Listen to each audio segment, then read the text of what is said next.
A Bíblia diz no livro de Números, capítulo 20, de 1 a 29. Toda a congregação dos filhos de Israel chegou ao deserto de Zim, no primeiro mês, e o povo ficou em Cádiz. Ali Miriam morreu e ali ela foi sepultada. Vamos ponderar os significados dos nomes próprios deste capítulo. Zim. Eles chegaram ao deserto de Zim. Zim quer dizer terra ou palmeira anã, pequena e baixa. O povo ficou em Cádiz. Cádiz quer dizer um lugar santo, sagrado, santuário consagrado. Então a gente pode entender que eles chegaram num lugar baixo, pequeno, ou eles estavam baixos e pequenos diante do desafio de entrar na Terra Prometida. Eles ficaram num lugar santo, consagrado. Para poder entrar na Terra Prometida, eles tinham que estar neste lugar, santo, sagrado, consagrado, um santuário, um lugar onde Deus poderia habitar. Miriam, na minha Bíblia diz Miriam, tem tem Bíblia que está escrito Miriam. Na minha tem um tio em cima do A. Então, Miriam é a irmã mais velha de Moisés, que significa elevada, exaltada e princesa. Vocês que estão acompanhando o canal lembram do vídeo sobre Moisés. E Miriam é uma personagem muito importante, eu diria decisiva na história, na biografia de Moisés. Ela salvou o irmão. Ela foi uma peça fundamental para que aquele bebezinho que estava dentro do cesto fosse encontrado pela filha de Faraó. Ficou curioso? Leia a Bíblia ou assista o vídeo sobre Moisés.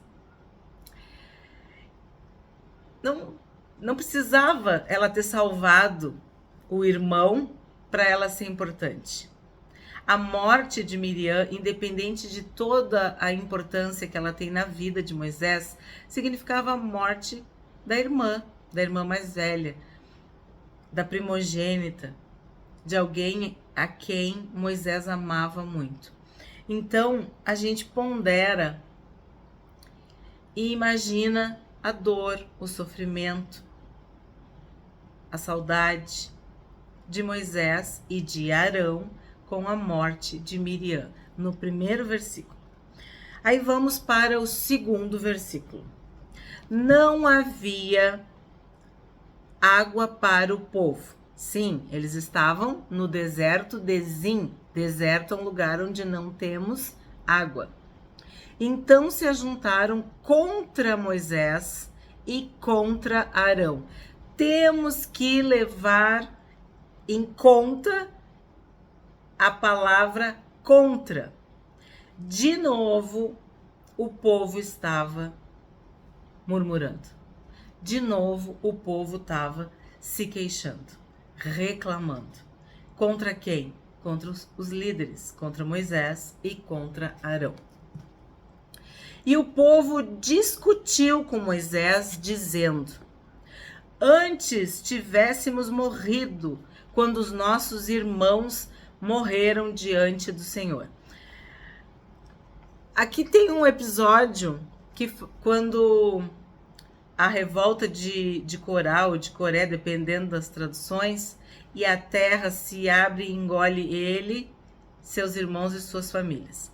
Então eles estão mencionando essa situação, que os irmãos morreram diante do Senhor. Também podem ser os filhos de Arão, que ofereceram fogo estranho.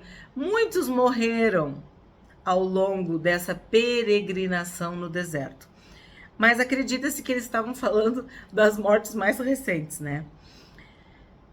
Como eu falei no vídeo sobre a murmuração, quando tu quer murmurar, tu quer fazer um drama, tu quer colocar um peso, um fardo, uma culpa no objeto da tua murmuração. Então eles tinham que fazer uma coisa muito dramática, muito pesada, se queixar muito contra Moisés e contra Arão.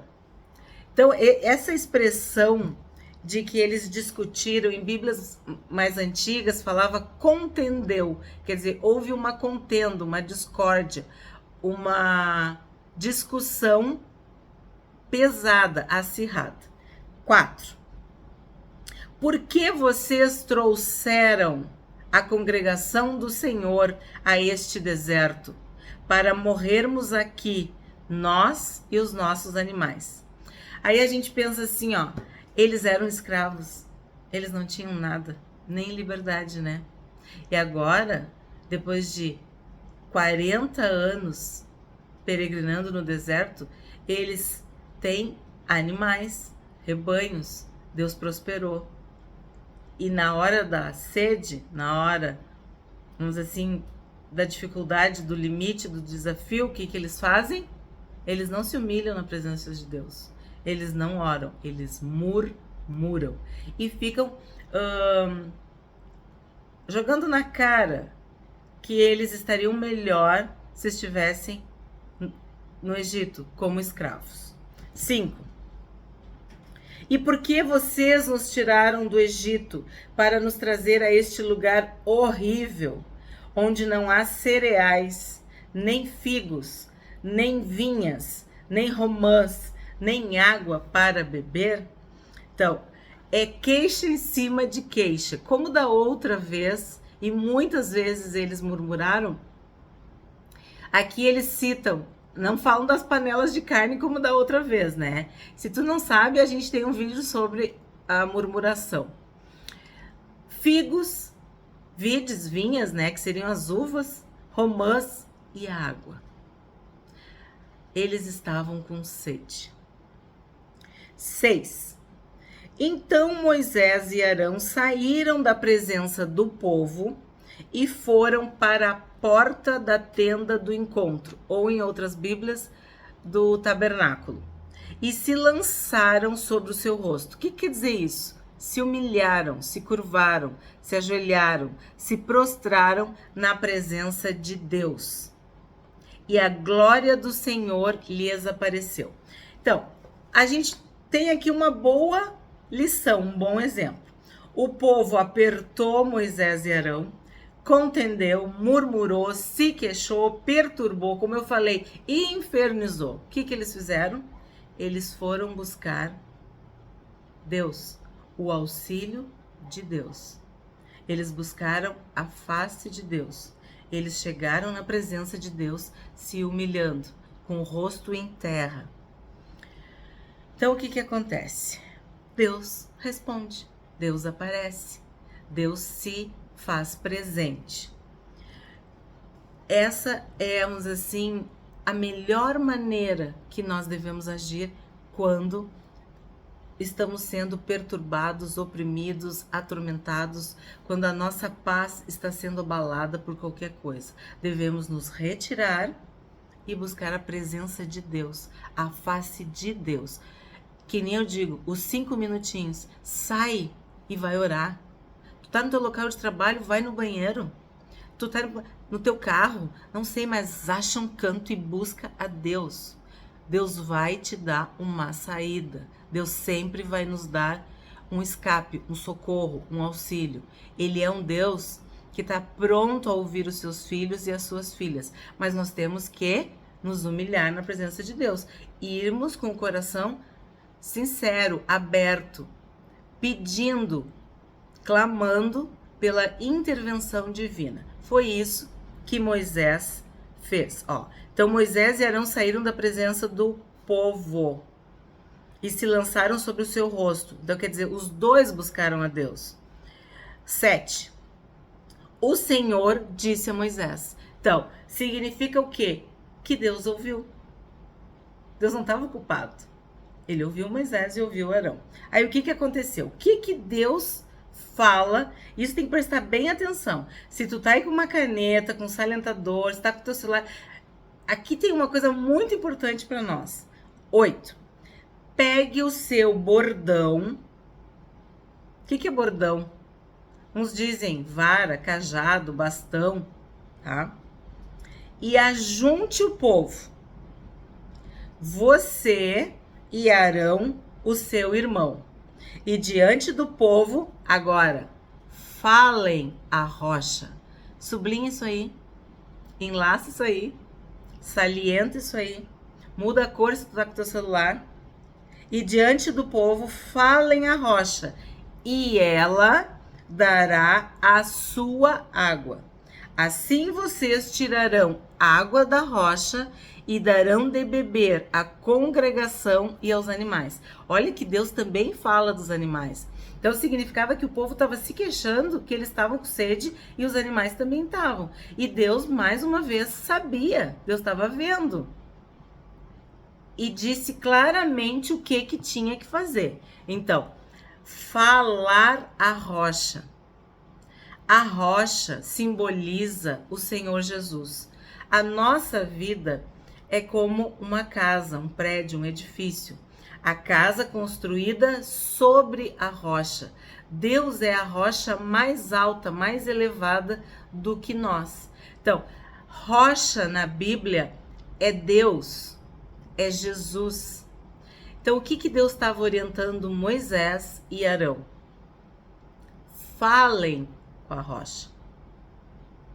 Falem a rocha. Falem com a rocha, certo? 9. Então, Moisés pegou o bordão que estava diante do Senhor, como este lhe havia ordenado. Aqui, o que eu vejo? Que Moisés obedeceu 50%. Mas nós sabemos que 50% não é obediência. Obediência é 100%. Mas o que eu quero que vocês entendam é que ele pegou o bordão que Deus tinha mandado ele pegar. Ele fez muitas das coisas que Deus mandou ele fazer. O primeiro passo foi ter buscado o auxílio de Deus, porque Deus é bom, porque Deus é pai, porque Deus ouve os seus filhos, ele age em favor do seu povo e Moisés e Arão foram buscar este favor de Deus, de que Deus iria agir em favor do seu povo. Então, Moisés fez, entre aspas, 50% certo. Obedeceu, como eu digo, até a página 12. Vamos ver agora no 10 o que aconteceu. Moisés e Arão reuniram o povo diante da rocha. Então Moisés lhes disse, até aqui tá tudo ok. Se vocês prestarem atenção no que Deus falou, no 7, no 8, até aqui Moisés e Arão estão ok. Moisés e Arão reuniram o povo diante da rocha. Então Moisés lhes disse, agora escutem, rebeldes. Deus mandou repreender o povo? Deus mandou xingar o povo? Será que teremos de fazer com que saia água desta rocha para vocês? Teremos. Faremos. Quem? Nós. Vocês já estão entendendo? Temos um outro episódio de que a água saiu da rocha. Não podemos esquecer. será que teremos de fazer que saia água desta rocha para vocês? 11. Moisés levantou a mão e feriu a rocha 2 vezes com o seu bordão.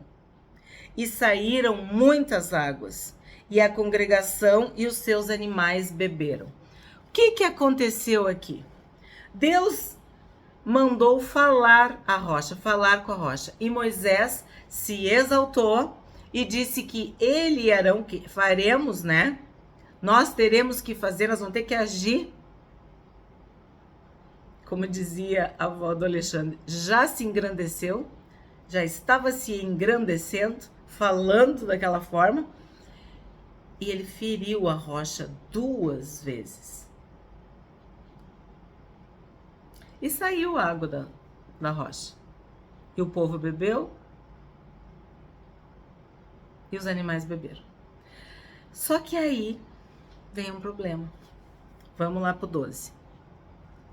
Mas o Senhor disse a Moisés e a Arão: por que não creram em mim para me santificarem diante dos filhos de Israel?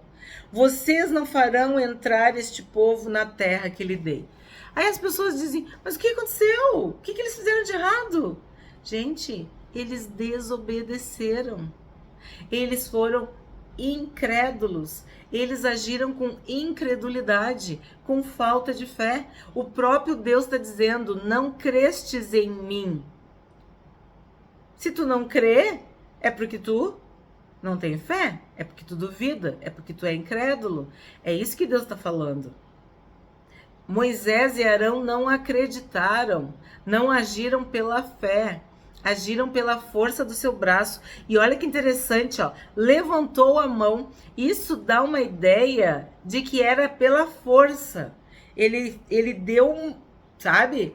Ele usou da força, da ira, já devia estar pela tampa com esse povo. Tanto que ele se dirige ao povo como rebeldes. Tudo bem, eram, mas Deus não mandou ele fazer nada disso. O que ele mandou? Fala com a rocha. Ora, né? É isso. Tu tem um problema? Tu vai fazer do teu jeito? Ou tu vai falar com Deus? Tu vai te humilhar na presença de Deus e vai esperar a direção de Deus, a orientação de Deus. Tu vai falar do fundo do teu coração, Senhor, faz a tua vontade, e aí tu faz a tua? Seja feita a tua vontade, não a minha. Moisés estava com sede também, será? Estava esgotado? Estava cansado? Estava abalado pela perda da irmã? Tudo isso pode ser colocado na balança, sim. Mas o principal é a obediência. É isso que a gente está buscando. Aprender a obedecer. Aprender a ouvir o que Deus nos fala e obedecer. 13. E aí, no 12, Deus diz, ó, vocês não vão fazer esse povo entrar na terra. 13. São estas as águas de Meribá, porque os filhos de Israel discutiram com o Senhor e o Senhor se santificou neles. Meribá significa porfia, discórdia, contenda, luta, discussão, disputa, queixa. Então, o que aconteceu? Tudo isso. Por isso, esse episódio ficou conhecido como as águas de Meribá. Não sei como é que está na tua Bíblia, mas ali diz o nome Meribá, que quer dizer que isso aconteceu num contexto de discussão, de confusão, de queixa, de contenda, de discórdia.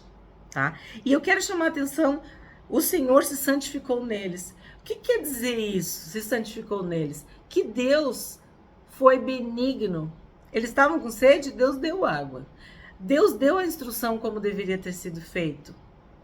Deus mostrou que Ele é santo, que Ele é bom, que Ele é puro, que Ele é benigno, que ele socorre o seu povo, que Ele é misericordioso, que Ele é santo, santo, santo. Quem que errou? Quem que pecou? Quem que falhou? Quem que desobedeceu? Moisés e Arão. Vamos para o 14. De Cádiz, que a gente já viu, então, do lugar santo, do lugar sagrado, Moisés enviou mensageiros ao rei de Edom para dizer-lhe. Eu vou parar aqui um pouquinho, tá? Interessante que aqui, ó, tu não tá vendo Deus dizer, Moisés, faça isso, peça passagem. Não, tá dizendo bem claro que do lugar sagrado Moisés enviou mensageiros ao rei de Edom. O que é Edom? Edom significa ruivo e vermelho. Edom são os descendentes de Esaú. Por isso que ele fala, ó, assim diz o seu irmão Israel. Por quê? Porque Israel é o nome que Deus deu para Jacó. Jacó era irmão de Esaú.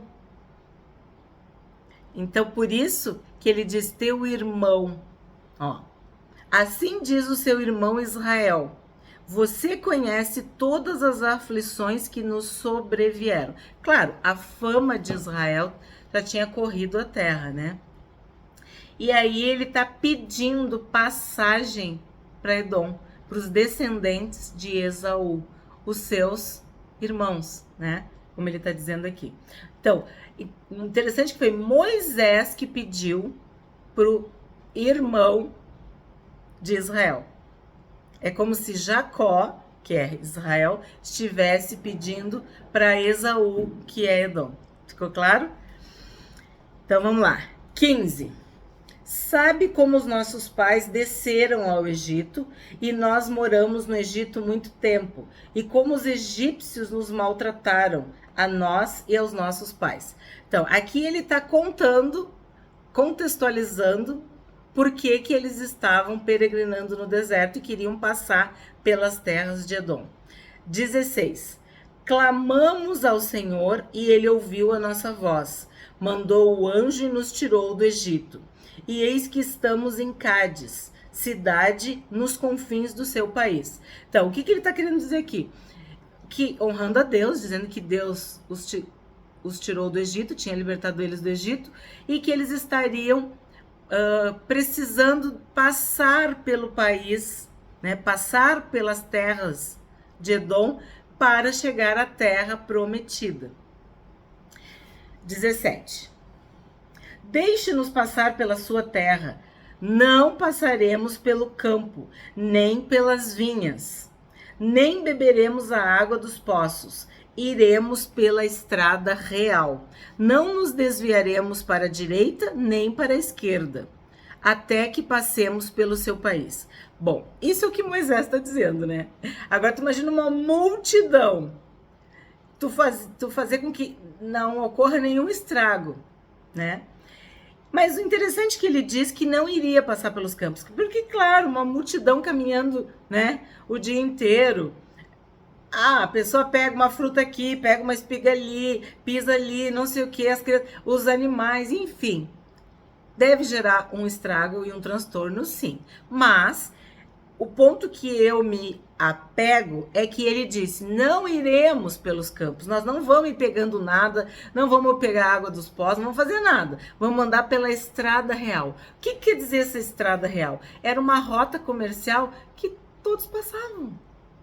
Mas claro, como eles eram uma multidão e a fama de Israel já tinha corrido, eles pensavam, eles vão invadir o nosso país, eles vão saquear, vão acontecer um monte de coisa, blá, blá, blá, blá, blá. E tem uma rixa, né, antiga entre Esaú e Jacó, que a gente sabe que depois houve uma reconciliação, mas poderia ter ficado, sim, uma mágoa, um ressentimento, tanto é que fizeram o que fizeram, né? Então, assim, ó, Moisés pede passagem e diz que não vai fazer nenhum dano, causar nenhum transtorno, tá, para eles. Que ele iria pela estrada real, pela rota comercial onde todos passam ou passavam. 18. Porém, o rei de Edom respondeu: não passem por aqui. Se o fizerem, sairei com a espada ao encontro de vocês. O irmão não aceitou a passagem pelas rotas normais, comerciais, pela estrada real. Não aceitou. 19. Aí ele ameaçou, né? Ele disse não e ainda ameaçou, né? Ó, Ele falou, não passe por aqui, depois vou sair com a espada. Quer dizer, vai dar guerra, vai dar morte. Sangue vai ser derramado, porque espada quer dizer o quê? Que vai ter luta. 19. Então os filhos de Israel lhe disseram, passaremos pelo caminho principal, e se nós e o nosso gado bebermos das águas de vocês, pagaremos o preço delas. Não queremos outra coisa a não ser passar a pé. Então tu vê que eles reconsideraram que realmente não tem como uma multidão passar e nada ser abalado. E aí eles já disseram que agora vamos pagar, tipo assim, nós vamos indenizar, nós vamos recompensar vocês pelo fato de passar esse povo todo, tá? Eu só quero passar a pé, eu só quero seguir por esse caminho que é muito mais fácil para nós, né? 20. Mas o rei de Edom respondeu, vocês não podem passar. E o rei de Edom veio ao encontro deles, com muita gente e com mão forte. Quer dizer, ele disse não, ele ameaçou, ele disse não, e aí ele já veio ao encontro para intimidar, para dizer, vocês não vão passar por aqui. Esse é o meu país, essas são as minhas terras, essas são minhas terras, vocês não vão passar por aqui. 21. Assim, os edomitas se recusaram a deixar Israel passar pelo seu país, e por isso Israel se desviou dali. Então, pensa na morte de Miriam, na dor, pensa na decepção, na frustração, e agora esse fracasso. Não vão conseguir passar por ali. Vão ter que fazer um outro caminho. Vão ter que recalcular a rota. 22. Então partiram de Cádiz e os filhos de Israel, toda a congregação, foram ao Monte Or. Esse Monte Or quer dizer um monte alto, uma montanha elevada, exaltada, alta. Então, eles foram para um monte alto, uma montanha alta, elevada. Tipo assim, uma montanha já é alta, mas eles foram para uma montanha bem mais elevada. Esse foi o significado que eu encontrei para Or. 23. O Senhor disse a Moisés e a Arão no monte Or. Então, no monte elevado, no monte alto, nos confins da terra de Edom. 24. Arão será reunido ao seu povo, porque não entrará na terra que dei aos filhos de Israel.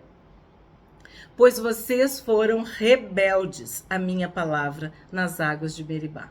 Então, novamente, Deus deixa bem claro que eles foram rebeldes, desobedientes, incrédulos, que eles haviam pecado diante de Deus e do povo. E aí ele começa a falar o quê? Que Arão vai morrer. O que é Arão? Arão, o significado do nome Arão é alto, iluminado, elevado, magnífico. Então, Miriam também, elevada, exaltada, princesa. E Deus recolheu. Agora ele estava dizendo que ia recolher Arão também. 25.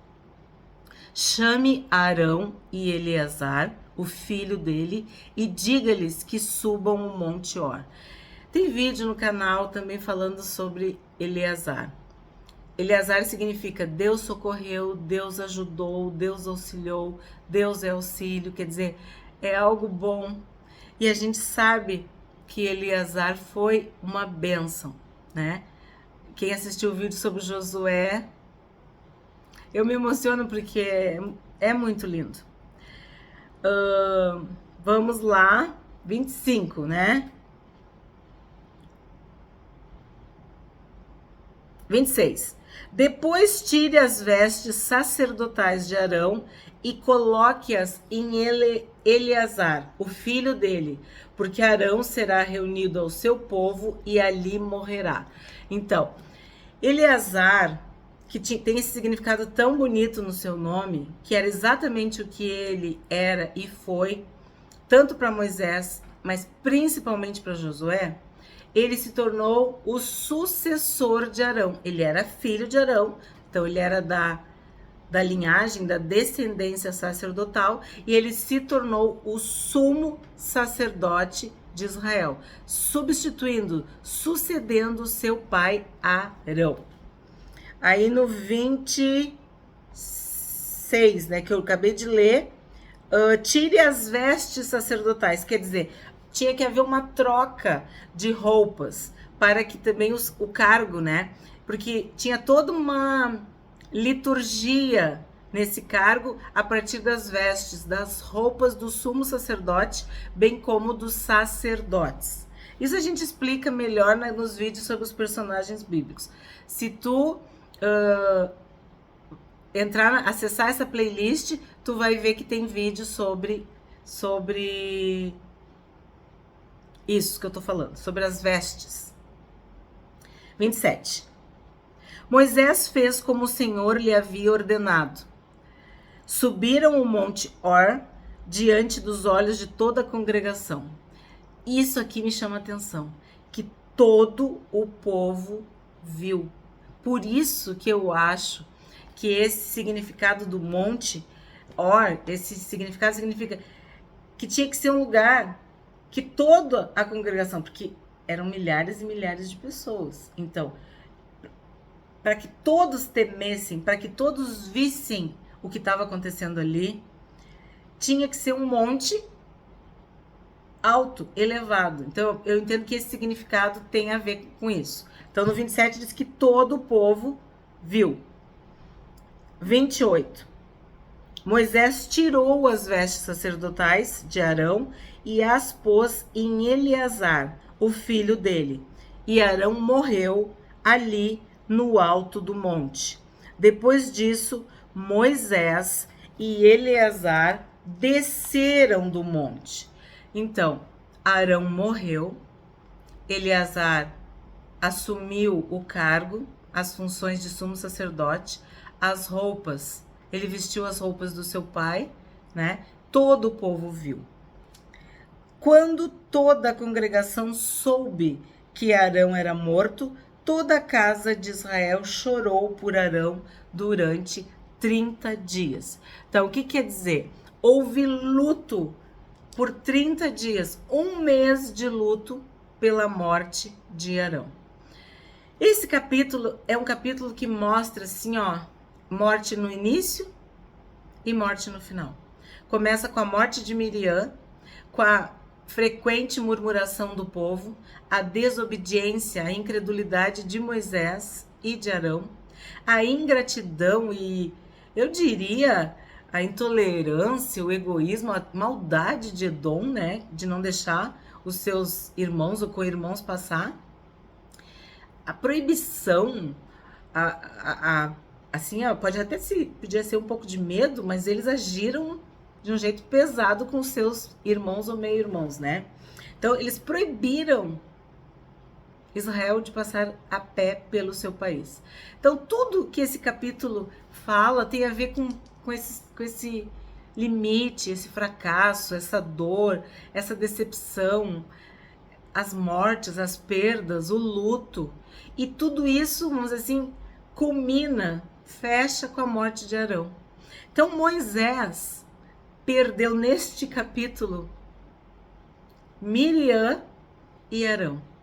Recebeu o não de Deus ali e o não de Edom. Então, realmente, na caminhada, nós temos que enfrentar muitas decepções, muitas dores e muitos fracassos. Precisamos saber que o dia mau vem, que os dias difíceis vêm e que muitas das coisas que acontecem conosco são fruto da nossa desobediência, da nossa incredulidade, da nossa falta de fé. Precisamos de Deus todo o tempo.